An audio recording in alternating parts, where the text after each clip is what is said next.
Hello, and welcome to our next lecture. This one is on the news media and the internet, which, again, this is something which is not part of government, but which certainly has a big influence on the government. We need to begin, though, as we usually do, with some definitions. What is mass media?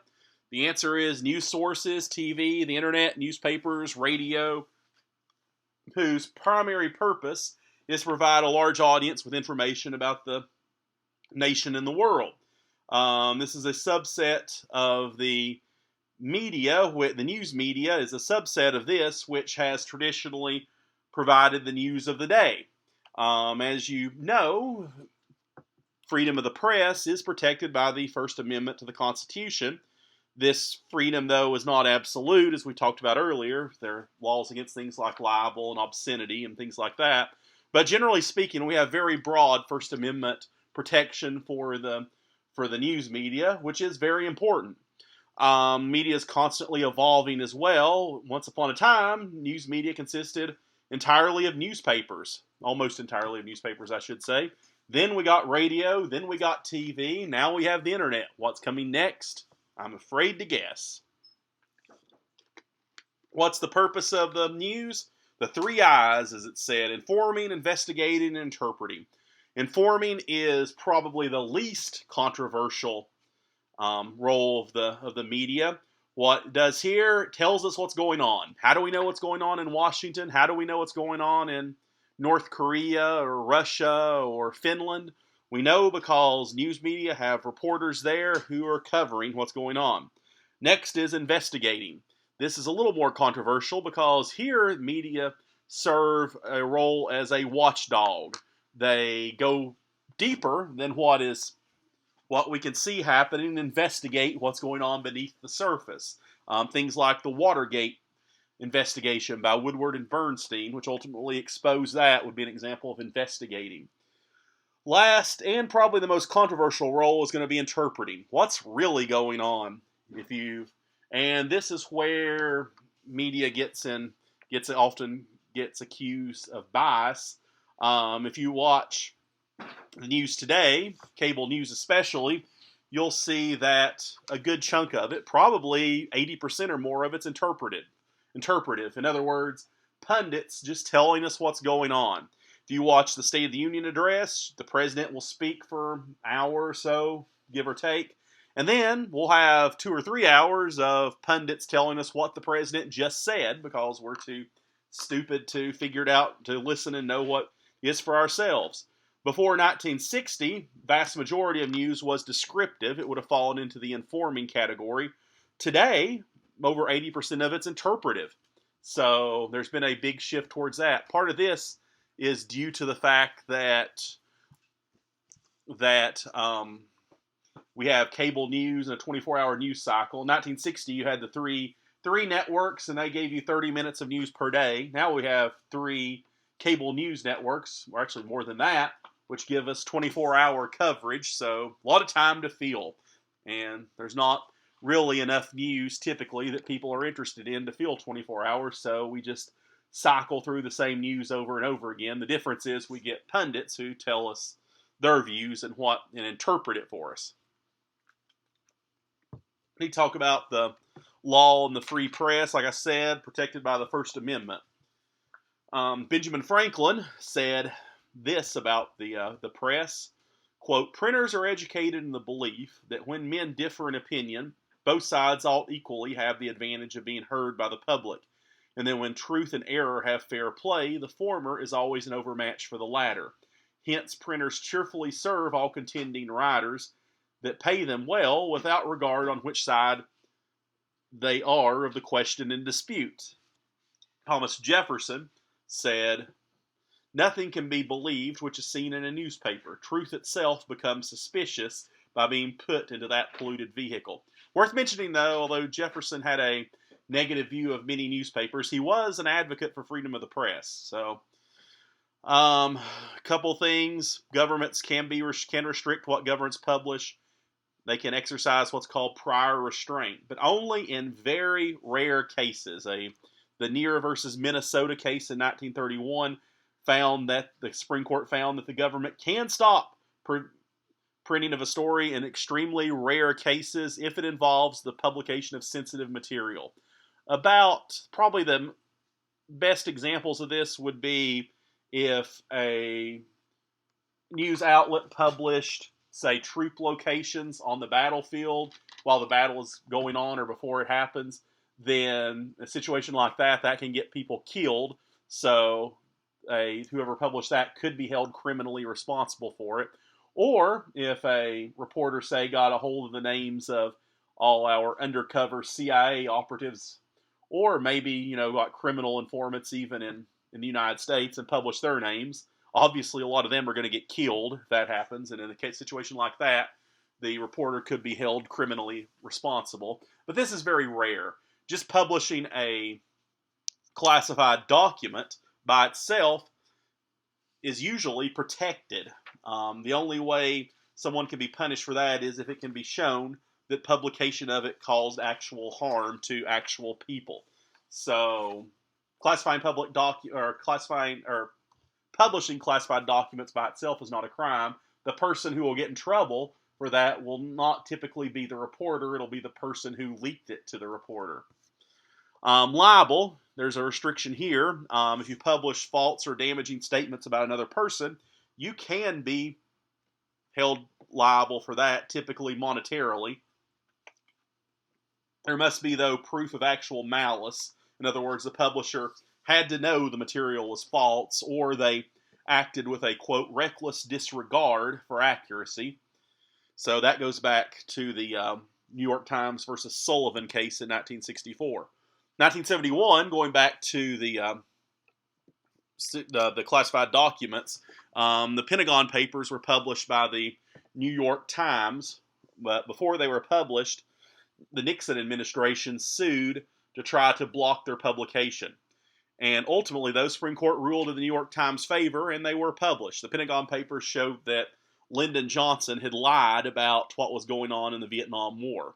Now, there was nothing in them about Nixon, so they didn't personally say anything negative about Nixon, but his view was that if this gets out, it'll diminish respect for the office of the presidency. But he ended up losing.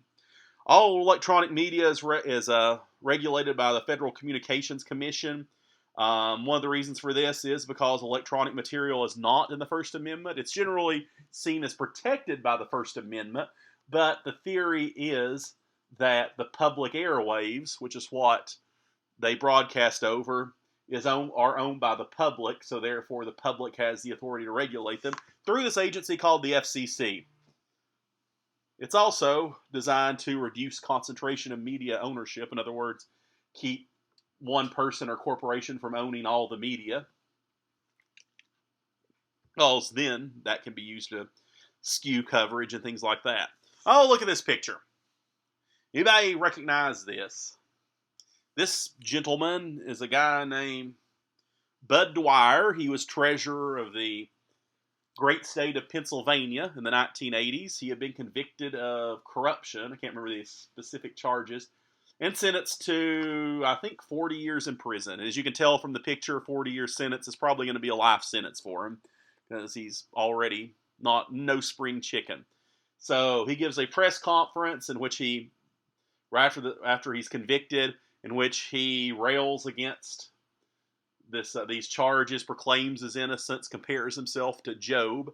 Then he pulls a revolver out of a manila envelope, puts it in his mouth, pulls the trigger, and kills himself. Live on TV. If you want to see the video of this, you can. It's out there. You can Google it. I would advise you not to, because you can't really unsee it.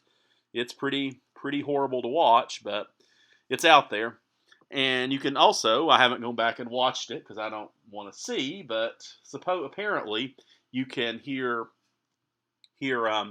reporters say, keep rolling when this happens, because they want to get it on film. Morbid. This brings us to this question: what should the media show on TV? Probably know there's a famous George Carlin skit about the 7 words you can't say on broadcast TV. You can say them on cable, but not on broadcast. You also can't show nudity or on broadcast TV either, although you can on cable. Question is, does sex and violence on TV affect people? Perhaps. Should the news media show violent or gruesome images of crime or war? That's a tough ethical question. So, should we show pictures from the war zone, soldiers being killed, dead bodies, etc.? On the one hand, the answer, you could argue no, because one, the families of those killed may not want it. Two, you don't want children to see this.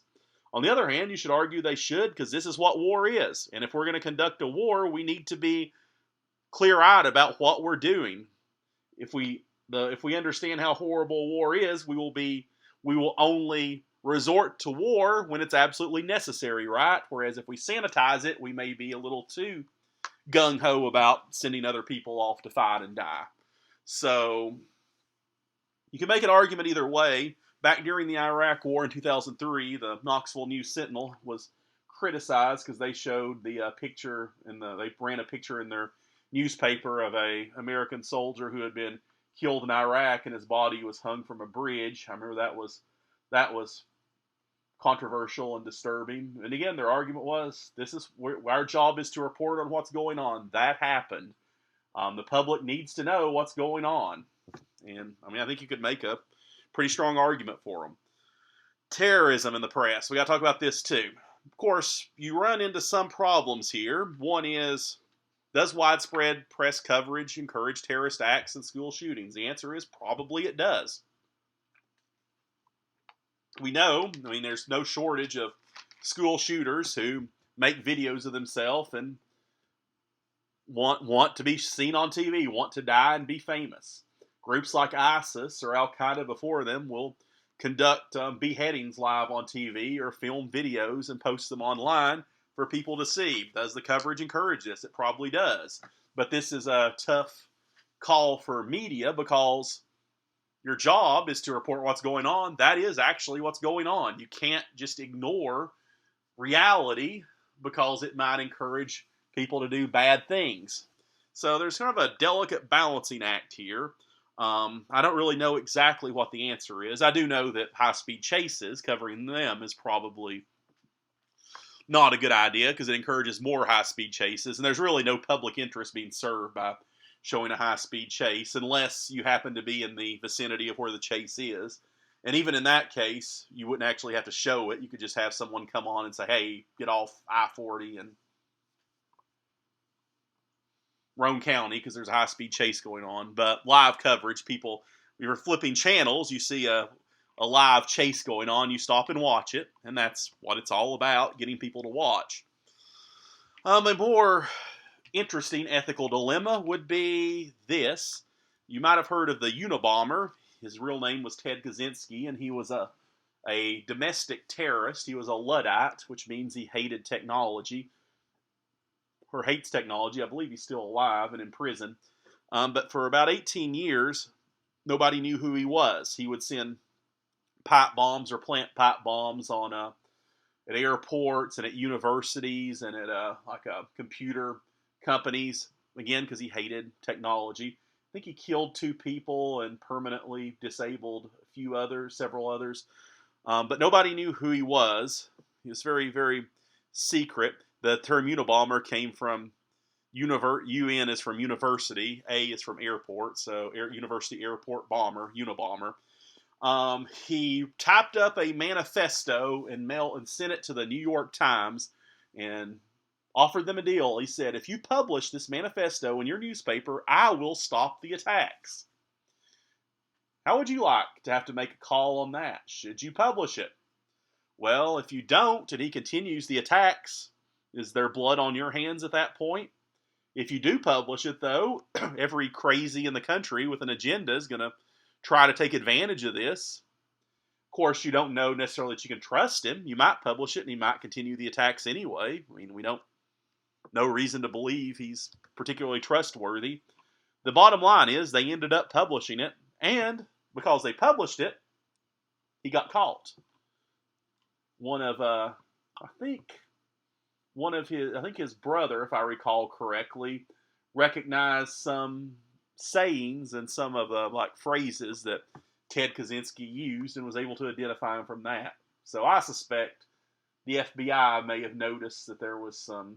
I'm sure the New York Times called the FBI for advice on this, and my guess would be the profilers at the FBI recognized that, hey, this guy uses some pretty weird language. I wonder if somebody who knows him in real life might recognize this. So that might have been why they published it. We don't know if he would have been trustworthy because he got caught shortly after. All right. So by the way, there's a great mini series on him too. If you get a chance, you should watch it if you're interested in it. He was a nut job for sure. All right, talk about some history here. Colonial era. Go back in time from the time the Pilgrims came in 1620 up until 1750. There were very few newspapers in the colonies. One of the first began in Boston in 1690. It was more like a pamphlet than a newspaper called Public Occurrences.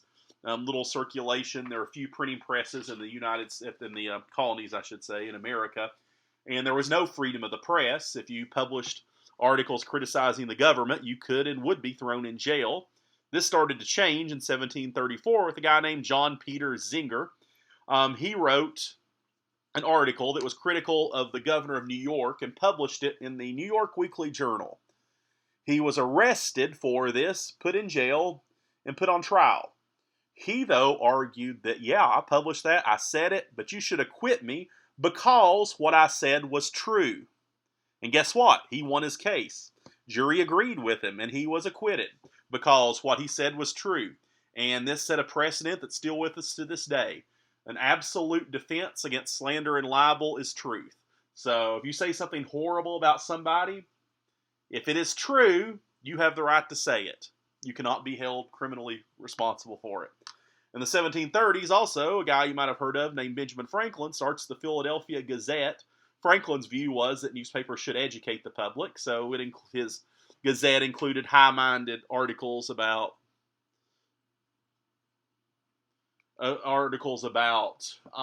news and business and politics and things like that. But it also included stories about crime and sex and violence, more lurid stuff, more sensational stuff that you might see on, say, 48 Hours or Investigation Discovery today. Because, he believed that we should educate the public, but he also wanted to make money, and that's what moved newspapers off the racks.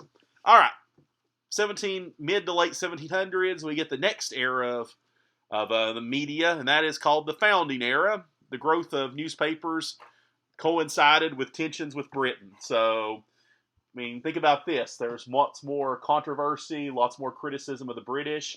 If you want to, in an era before telephones and TV, if you wanted to get your views out, how do you do it? Answer is through newspapers and through pamphlets like Common Sense and the Federalist Papers, which were published in newspapers. And each newspapers were used like the engines of independence. They spread the ideas of independence throughout the colonies. After the Revolution was over, partisanship over the Constitution spread to the newspapers as well. You had those on the Federalist side, and you had those on the Anti-Federalist side. And sort of this era would continue into the Partisan Era, and this went on for over 100 years throughout the 19th century.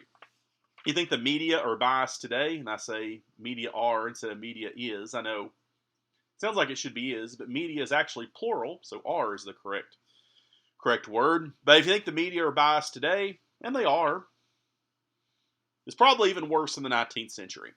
Because at this time, literally most newspapers were allied either with the Federalists or the Democratic Republicans, or later the Democrats or the Whigs, or later the Democrats or Republicans. In a lot of cases, these newspapers were literally owned by a political party.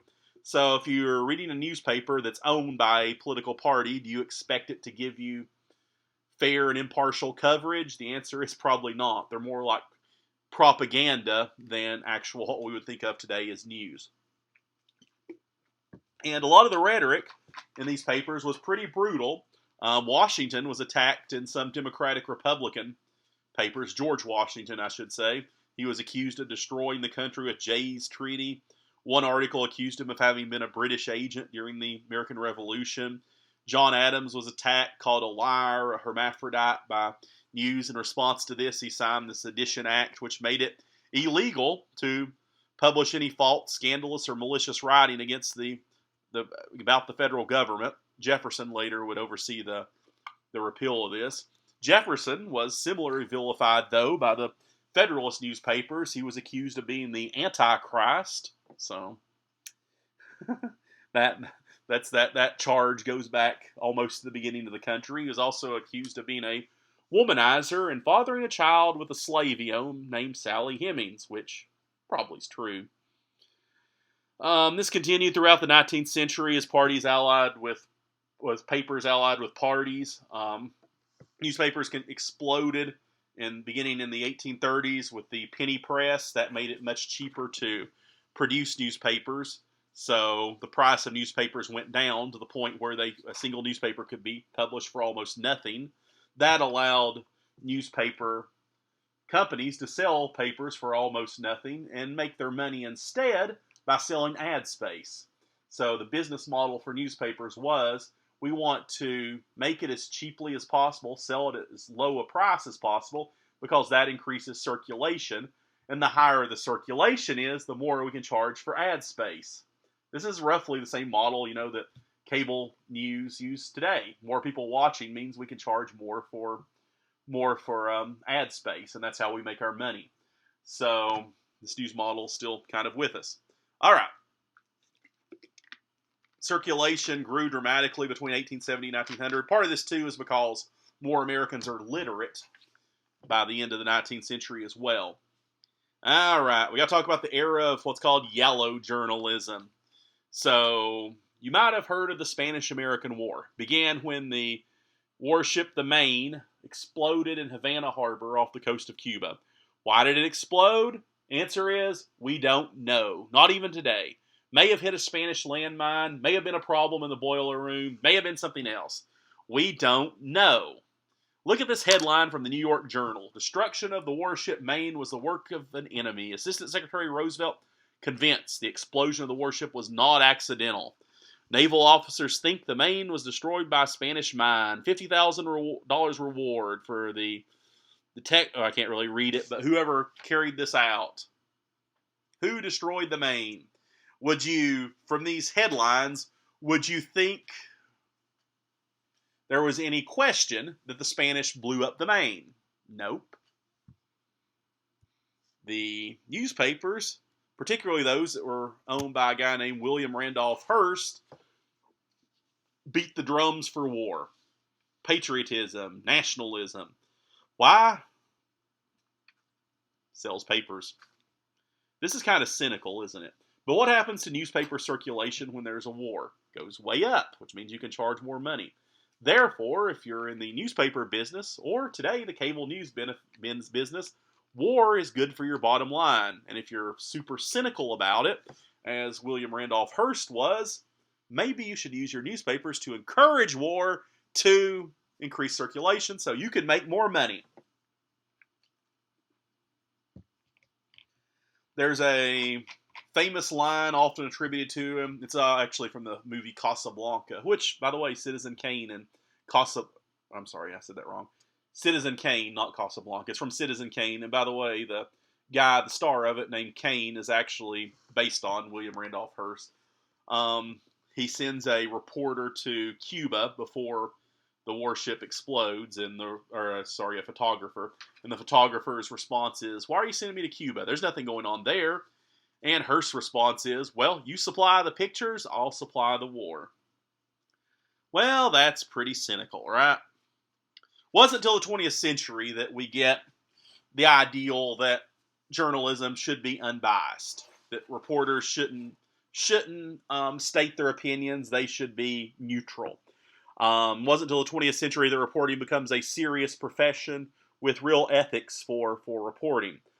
Some of this can be traced back to a guy named Adolph Ochs, who once lived in Knoxville, where he worked for the Bijou Theater and worked for the Knoxville Journal. There's a fun story about how he left Knoxville because he had to, when he went home at night, he had to cut through the First Presbyterian Cemetery in downtown Knoxville, and that creeped him out. He moved to Chattanooga, worked for the Chattanooga Times, then later moved to New York and bought the New York Times and ran it as a serious newspaper in contrast to the more sensationalist newspapers of William Randolph Hearst. Also, during this time, muckrakers, which was a term coined by Teddy Roosevelt, designed as an insult, but a lot of them embraced it. These were what we would think of today as investigative reporters. Sinclair Lewis would be an example of this. He was the one that exposed wrote The Jungle, which exposed the meatpacking industry. Off-the-record sources were being used. What's an off-the-record source? Anonymous sources in news reports. When you hear news reports, you often hear reporters or say or write in print, sources close to the president said blah, blah, blah. Who are these sources? We don't know. They are sworn to secrecy. Only the reporter knows who they are. Now, what stopped them from lying? Well, nothing effectively, except that if you lie to a reporter, then the reporter is no longer bound to protect your anonymity. So if you lie to a reporter and they write an article which is false, which is shown to be false based on information you gave them, they're probably going to out you at that point, which is going to get you in trouble with your boss, probably. Although sometimes the government will play reporters. So if the president, say, is interested in pursuing a policy, but he's worried about how the public will react to it, he might contact somebody he's friends with and say, hey, you got some contacts over at the Washington Post, don't you? What about you contact one of them and say, we're considering this policy change? Then it shows up in an article the next day, and the president can sit back and see how people react to it. If people react negatively, then the president will come out and say, no, that was just something that was mentioned. We weren't really seriously going to do that. If the reception is positive, then they'll go forward with it. So this happens a lot too. Fireside chats, you probably know Franklin Roosevelt did this. He would go on the radio and talk directly to the American people. For most people, this was the first time they'd ever heard the president speak before, and it felt like the president was speaking directly to them. And this probably has a lot to do with Roosevelt being the only president elected to 4 terms. 1950s come and we get TV. And at the time, we had 3 major networks, ABC, NBC, and CBS, and they effectively had a monopoly. TV anchors become icons, widely trusted. Walter Cronkite was a good example of this. During the Vietnam War, when Cronkite turned against it, Lyndon Johnson is said to have responded by saying, if I've lost Cronkite, I've lost middle America. The image of politicians becomes increasingly important too. In 1950, I think 1% of American households had a TV. By 1960, it was like 99%. So people can actually see what presidents and candidates look like now. And you think appearance makes a difference? Unfortunately, it probably does. Kennedy and Nixon. First televised debates happened in 1960 between John F. Kennedy and Richard Nixon.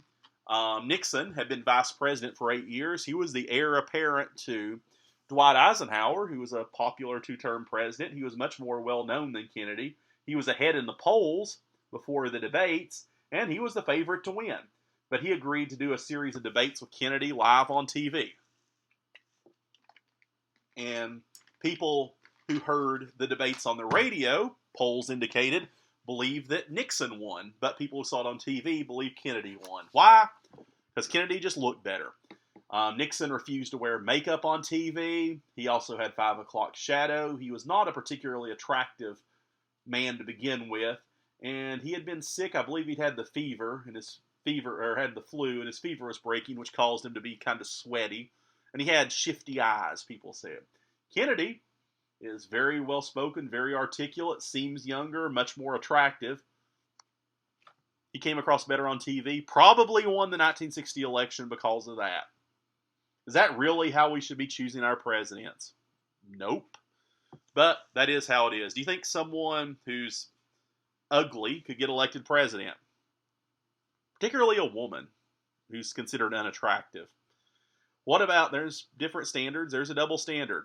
Some of the greatest presidents in history would probably have a hard time getting elected today. Thomas Jefferson had some sort of speech impediment. We don't know exactly what it was, since we don't have recordings, but reports say he had kind of a high-pitched voice.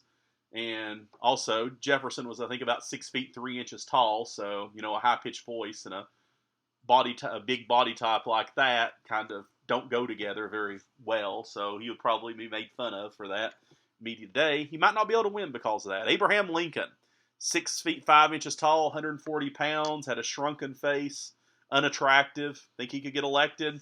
William Howard Taft weighed 335 pounds. You think he could get elected president today? FDR, you probably know, had suffered from polio as a young man, which had left him unable to walk. He was in a wheelchair, although the public didn't know this. You think you couldn't hide it today, obviously, though. Think someone in a wheelchair could get elected president today? None of these things should matter. Absolutely, they shouldn't, but we are a visual society. We do judge people by appearance, so maybe they might. All right, since 2000, been another big shift, and that's been to the internet. Newspapers have declined. Why? Because people get their news online now. Most of the newspapers that are surviving or doing okay are doing this because they've shifted to the internet. Radio continues to thrive, particularly talk radio. But because we have cable news now, which reports 24/7, and just more media in general, we have information overload. So we have what's called infotainment. What is infotainment? More reporting on soft news. Hard news is the serious stuff: politics, war, the economy. Infotainment is the Kardashians, the celebrity news, reality TV. We get a whole lot more of that now. Political debates are oftentimes presented more as entertainment than as actual informative. You watch debates now. In the Kennedy-Lincoln debates, the person who spoke first got an hour. The person who spoke second got an hour and a half, and then the first person got 30 minutes to respond. Today, in a political debate, a politician is lucky to get 3 minutes. You try solving the problem of healthcare, or the problem of terrorism, or the problem of trade, or the problems of education in 3 minutes. You can't do it. That might be one of the reasons. If you can't fit it on a bumper sticker, it gets lost. If you watch them now, it's obvious that the candidates are all looking for sound bites. You can't solve serious problems with sound bites. And that might be why a lot of our serious problems aren't getting solved. Talked about the internet, blogs, social media. All politicians use it. The president famously uses Twitter a lot. Here's, again, some things about this. Problem with the internet. All right, so should say this. Couple things. One, the internet, on the one hand, is amazing. You can know almost everything that's going on now. Allows politicians to directly address the public. Trump does it through Twitter.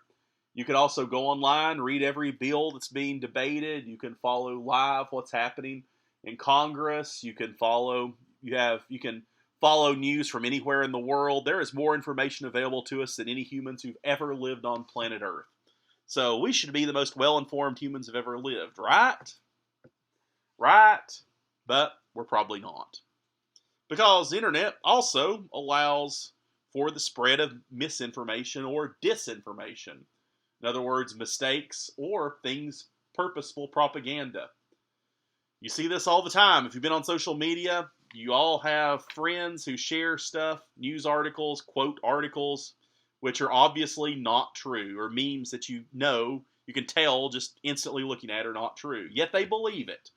Turns out that propaganda is probably more powerful than we thought. I remember 20 years ago, internet was just taking off. Most people still didn't have internet access. The thinking was that this internet's going to be a great thing. It's going to bring freedom to oppressed countries throughout the world. People in Saudi Arabia, people in North Korea, they believe crazy stuff because that's the only information they have access to. Their governments control the flow of information, so they keep them brainwashed. Once actual news and actual information about the rest of the world starts getting into these countries and through the internet, it will, because they can't contain that, then things will change and they will embrace freedom. Seems like as of right now, the opposite's happening.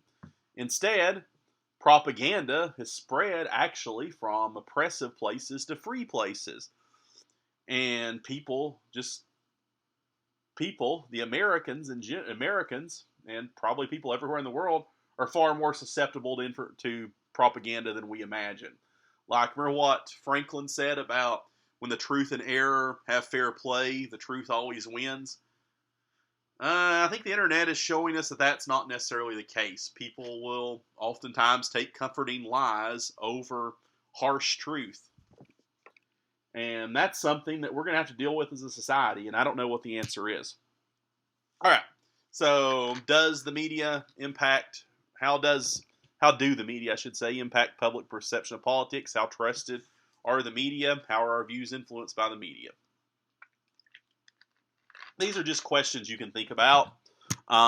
Few models researchers have looked at. One was the propaganda model. This is what you see in dictatorships. Media reports positively about government, greatness of leaders. If you ever read Orwell's 1984, Big Brother, famous quote attributed to Goebbels, from the Nazi, who was a Nazi propaganda minister for Hitler, was you repeat the big lie enough, people will believe it. Another model is the minimal effects model. This was proposed by Paul Lazarsfeld. He studied media in the United States during the Nazi reign to find out how influential it is. He figured not that much. Most people make up their minds before elections, so media coverage only alters a few people's minds. He did find, though, that people tend to get info from sources that agree with them. And I think that's definitely true today. Back, again, 50 years ago, you had the three big networks. Everybody went home and watched one of those three networks, and we had the same facts. Now, how we interpreted them would determine whether we were Democrats or Republicans, but everybody could agree on what was happening, just not what the implications were. Today, thanks to MSNBC, thanks to Fox News, the facts aren't even the same anymore. So we're not even starting from the same point. And most people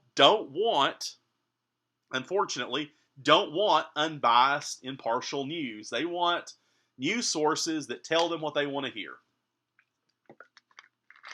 Not saying that CNN is unbiased. I don't think it is unbiased, but of the three cable networks, it's the only one that has any pretense of objectivity. It's also the one that has the worst ratings. Fox News and MSNBC have much higher ratings, because they're selling a product that people want. Next is the not-so-minimal effects model, which is probably the most accurate one. This began in the 70s with a reassessment of the minimal effects model. It found that, yes, it is true that most people make up their minds how they're going to vote in advance, and media only directly change a few minds. But it does have more subtle effects through things like agenda setting. So, at any given time, there's all kinds of stuff going on. What do you want to report on? Do you want to report on health? Do you want to report on the opioid epidemic? Do you want to report on relations with China? Do you want to report on trade? Do you want to report on North Korea? Do you want to report on school shootings? You can't report on them all, so at some point, journalists have to make a call on what to focus on. We know, too, that certain issues benefit certain political parties. We know, for example, that healthcare tends to be an issue that Democrats are stronger on. In other words, if more Americans support the Democratic position on healthcare than the Republican position. We know that Republicans tend to be stronger on national security issues. So if the issue is terrorism, then Republicans are going to benefit. Whatever the issue, so in other words, what the main issues in an election are tend to advantage one party. So each party is going to try to make the election about the issues that benefit them. whichever ones that media reports on tend to be that. Take, for instance, crime. Is the violent crime rate in the United States higher today than it was 25 years ago? If you watch the news, watch the media coverage, you would think, yes, it is. Reality is, it is not. Crime rate has gone down substantially over the last 25 years. We are actually, by any objective measure, overall much safer than we were 25 years ago. But it doesn't feel that way because social media, internet, cable news cover crime all the time. So we are more afraid than we are before, but we have less cause to be. That's an example of agenda setting. Politicians that want to run on anti-crime platforms are going to benefit from this, even though, again, we're safer than we've been in since maybe the 1950s. Priming is another example of this. Alter the criteria citizens use when evaluating political leaders.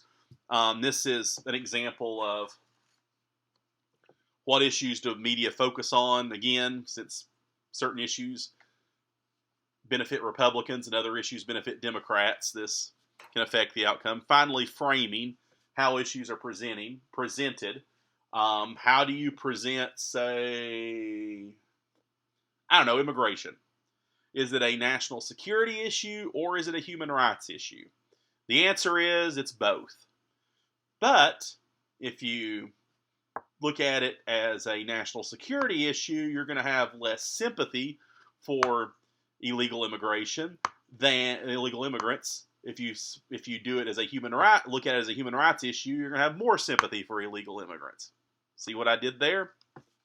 How you frame it has a big deal on public support for it.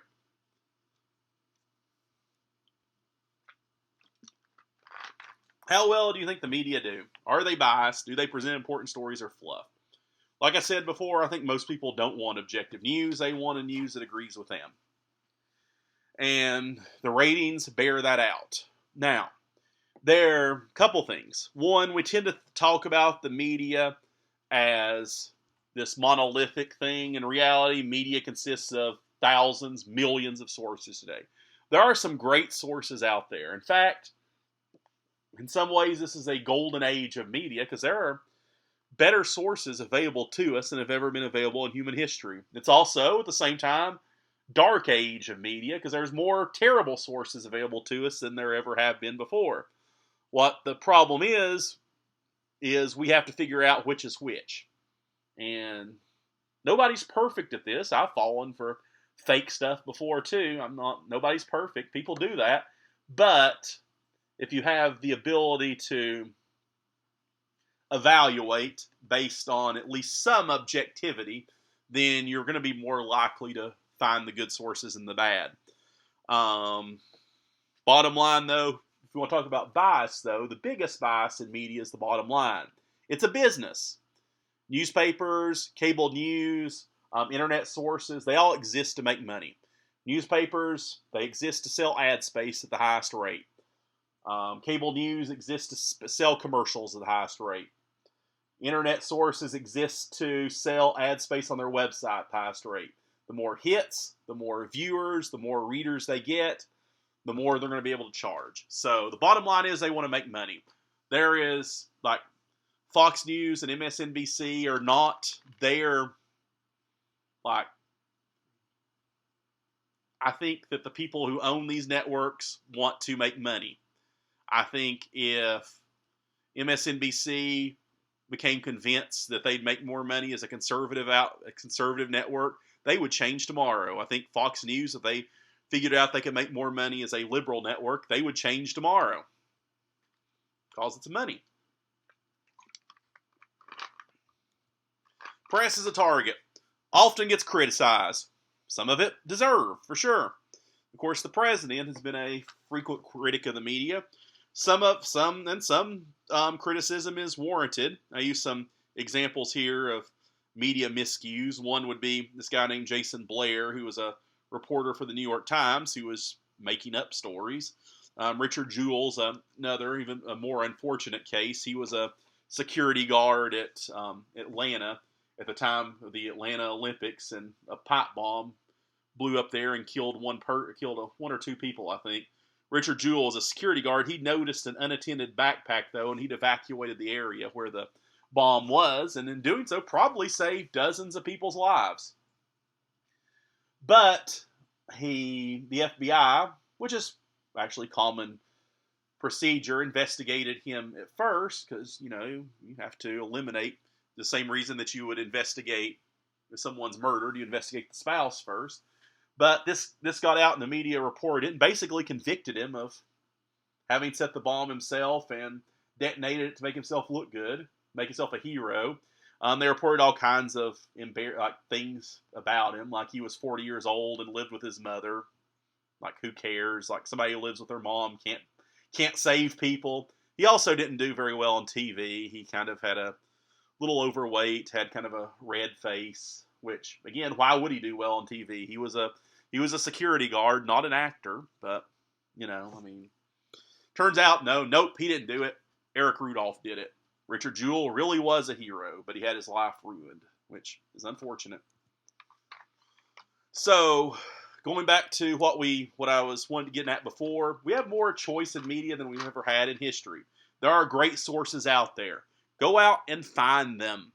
Don't just trust and look at everything skeptically. You have to do this. Just because you read something and it sounds real to you doesn't mean it's real. Just because it tells you something that makes you feel good doesn't mean it's real. In fact, if it tells you something that makes you feel good, it's more likely not true than true. So, as consumers, it is much more difficult for us today because the responsibility is on us to figure out what is a good source and what is not. And like I said, it's not always obvious. There's a lot of fake news sources out there that look real. So you have to be on guard. And that's going to be all for today. I will see you next time. Have a good rest of your day.